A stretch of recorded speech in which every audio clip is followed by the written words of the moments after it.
Mga tao gabag-o gid man ayhan, pwede gid man ayhan nga maglain ang tao o gatigulang lang gid ta.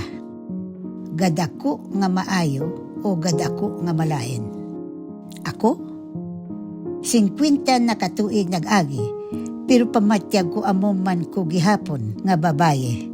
Wala nagbag-o, nagtigulang, huo, nagamay, huo, nagwais, pasi.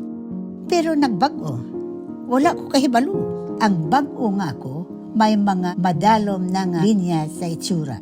Permanente na nga nakamarka kag hindi na pwede mapanas. Ang ako sang una, mahibi siguro kung makita ang bag-o nga ako. Ang ako sang subong nga tinion. Pero gusto ko siya subong, nanamian ako sa iya subong. Wala ko nahuya sa mga linya nga ara sa akon itsura. Ginasugid nila akon istorya. Importante nga isugid ang akon istorya. Manami ang akon naging kabuhi. Kag ako man.